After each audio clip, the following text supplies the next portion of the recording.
Il y a une double entourloupe dans le christianisme. Il y a une première entourloupe qui laisse croire que les Israélites, ceux qui sont les voisins, les sujets, pour employer une expression qu'on utilisait pour l'Algérie, les sujets des Judéens vont devenir leurs égaux. C'est un petit peu ce que revendiquaient certaines idéologies en France. Il faut égaliser les statuts et ne pas faire de différence entre les citoyens et les sujets. C'est au cœur du débat le débat autour duquel tourne le christianisme et tout autour de Jésus. Je suis venu pour les brebis perdues d'Israël. C'est comme s'il disait, je suis venu pour que les Algériens, avant 62 bien sûr, soient à égalité avec les métropolitains. La métropole étant Jérusalem et les parties périphériques étant la Galilée, par exemple. Mais il y a une deuxième entourloupe. Quand on traduit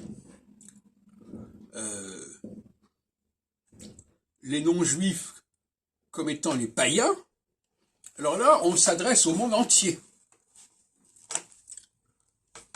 Donc, il y a les Israélites qui veulent se faire passer pour des juifs, pour des judéens, et puis il y a les païens qui sont même pas israélites et qui veulent se faire passer pour des israélites.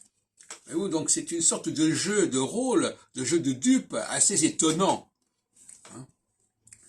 Le mot...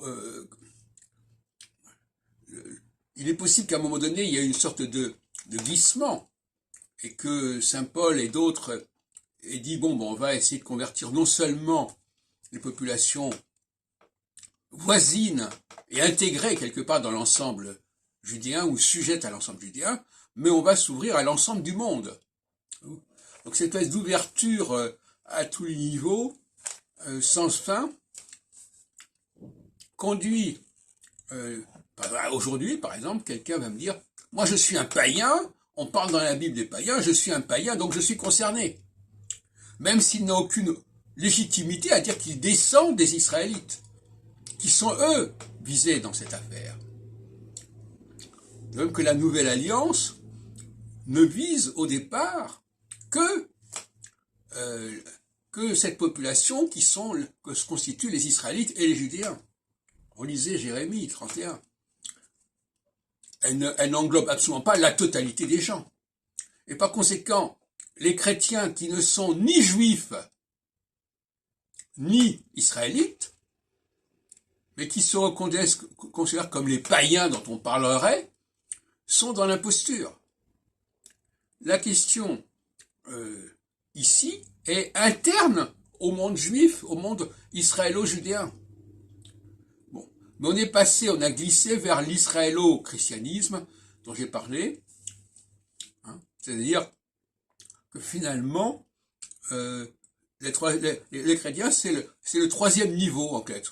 Il y a le premier niveau qui sont les juifs, ensuite il y a ceux qui les fréquentaient et ceux qui les subissaient, parce que dans la lettre aux Éphésiens, on voit bien qu'il s'adresse à des gens qui souffraient de ne pas être acceptés.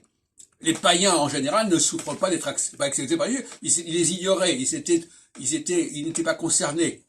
Et puis là, il y a un troisième niveau qui est celui de gens qui veulent rejoindre cet ensemble sur des motifs complètement discutables et qui n'ont aucune légitimité à le proposer et à le demander.